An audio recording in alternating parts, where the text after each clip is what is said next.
Here are some creative techniques that'll help keep you on the right track toward that promising future. Remember, creativity is the first requirement for self-enterprise. Number 1, think on paper. You can't take a trip to somewhere new without a roadmap. You can't build a house with the plans in your head. You can't build a company with the business plan in your head. You can't seek venture capital with the financials in your head. But here's what you can do. Put it all on paper.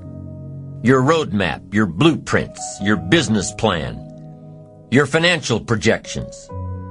When you put it on paper, you can analyze your path, solve your problems, and isolate what works and what doesn't. You can use this for your life as well. If you're faced with a mental roadblock, put it all down on paper.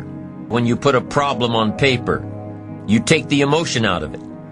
With the emotion gone, you can look at the roadblock objectively. You can figure out what you did right, and you can figure out what you did wrong. You can figure out how to change it. So here's what you do. Pick a problem out of your head and pull out a piece of paper. Then draw a line down the middle. On the left-hand side, jot down the problem. Just what is the problem? Write it out. We've got so much going on in our heads that we can't figure things out until we take a piece of it out and put it on paper. What is the problem? This is the problem. State it the best you can.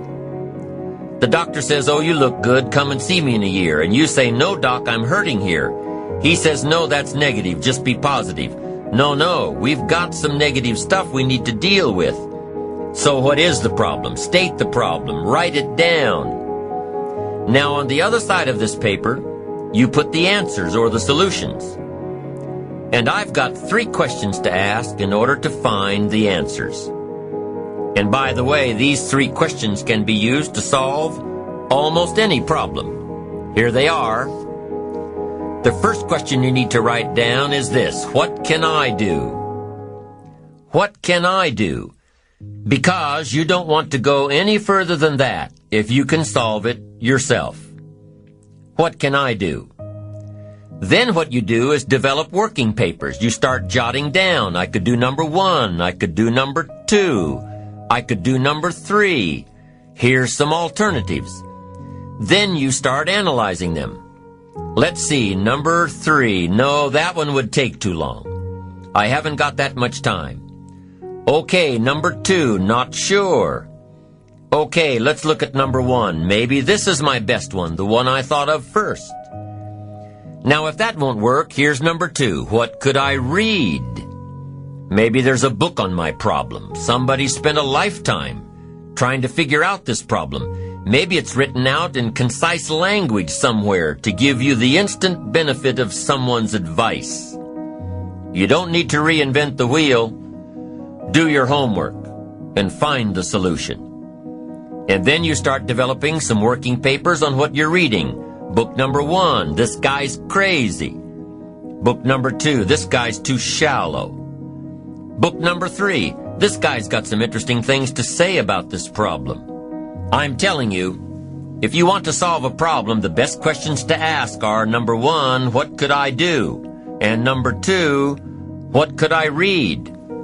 Don't miss the book that could help. So I'm asking you, don't sell yourself short here. You can find some answers. Now first, try to find them yourself from your own experience. Then second, if you can't find them yourself, now ask, what could I read? Go to the library. Go to the bookstore. Search your own library. Go back through your own journals to find the stuff that's been helpful and valuable to you.